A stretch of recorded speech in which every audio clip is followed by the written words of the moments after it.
All right, let's talk about saving 10 grand in a year.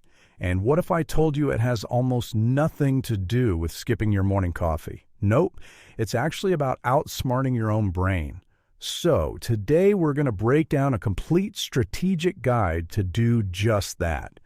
We're talking about a system that works with your psychology, not against it. $10,000. Just look at that number. For a lot of us, it feels like a dream, right? Kind of like this huge, out-of-reach goal. But, think about what that kind of money could do. It could be your emergency fund, it could wipe out that nagging credit card debt, or, it could be the start of a real investment portfolio. In 1 year, though, that sounds impossible, doesn't it? But here's the thing. What if I told you this isn't really an income problem for most folks with a median salary? No. The research we're looking at today argues it's actually a systems problem. And you know what? The math totally backs that up.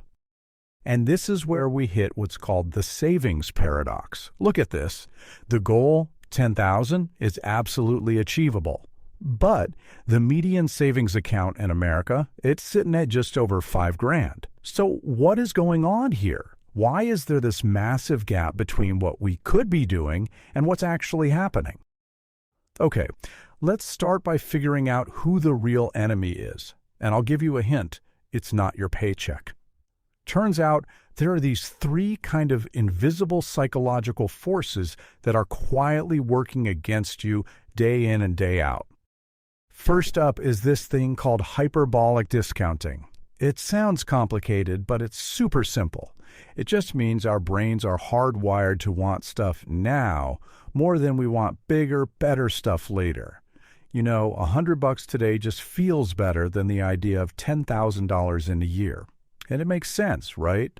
Think about our ancestors. Finding berries today was way more important for survival than planning a harvest for next year. That instinct is still in us.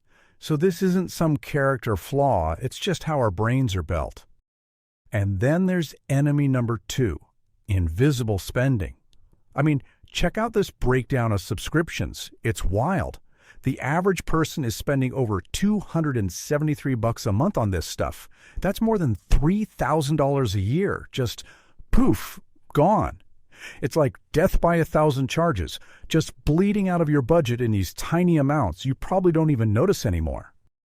So how do you fight an enemy you can't see? Well, you've got to make it visible. And this next step, it's not about making a boring old budget. No. Think of this more like a financial investigation.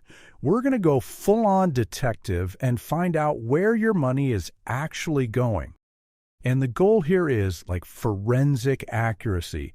You need to track every single dollar. Why? Because get this, when the person who created this guide did this themselves, they found their entire $10,000 savings goal hiding in a miscellaneous category they've just been ignoring. The whole thing. That's the power of this audit. Okay, so once you got all that data, you're going to sort it into these 4 tiers. Now, tier 1, your non-negotiables, that's pretty much fixed. But look at this, your entire savings opportunity. It's all living right here in tiers 2, 3, and 4. This is where we're going to find the money. All right, now for the fun part, the solution. We're not going to rely on willpower, okay? Because let's be honest, that almost always fails. Instead, we are going to build a machine, a system that literally saves for you automatically. And here's how it works. It's a 3-layer system. First, you intercept your paycheck. Before it even hits your main account, a chunk goes straight to savings. Second, the Roundup Accelerator. Every time you buy something, the spare change gets saved. And third, the Windfall Protocol. Any unexpected money, like a bonus or a tax refund, a big piece of it goes directly to savings. This whole setup takes you out of the equation. Saving becomes the default, not something you have to remember to do. And why a totally separate bank for all this? Well, check this out. The research shows you are 62% less likely to spend money on an impulse if it's in a separate bank. That little bit of extra effort, that friction, it makes a massive, massive difference. It's such a simple trick, but it really, really works. So automation is going to get you a long way there. But to find the rest of the cash, we need to perform surgery, matches little nips and tucks. We're going to focus on the big three: housing, transportation, and food. I mean, these three things eat up like 70% of the average budget. So even small changes here can free up thousands of dollars. Okay, and beyond those big three, here is one of the most powerful rules you can possibly put in place. For any non-essential purchase over $50, you have to wait 48 hours. That's it. It's like a mandatory cooling off period, a little spending speed bump.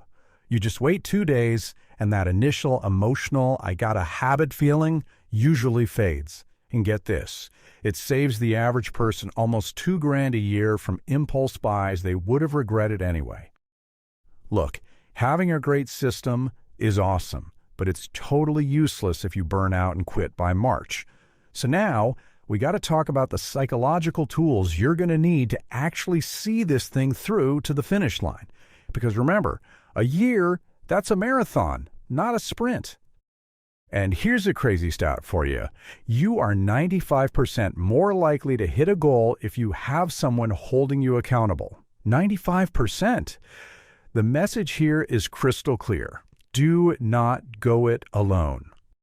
So the key is to treat your motivation like a muscle. You've got to train it. You reinforce it by visualizing your progress. Put a chart on your wall. You reward it with small, guilt-free treats at different milestones, and you need a plan for when you mess up, a setback protocol, because bad months are going to happen. Just acknowledge it, figure out the impact, and get right back on the horse. Okay, so let's say you do it. You hit the goal. But that's not the end, not even close. It's really the beginning. That 10 grand isn't just a number in a bank account. It represents a fundamental shift in your life. It's all about the new choices you have. And this is what it's all about. You now have 3 incredibly powerful choices. You can build an emergency fund, a financial fortress. You can become a debt destroyer and wipe out that high-interest credit card debt. Or you can become an investment accelerator and start building real wealth. Each one of these buys you a different but really profound kind of freedom. And you can never, ever forget the long-term power of what you've just done.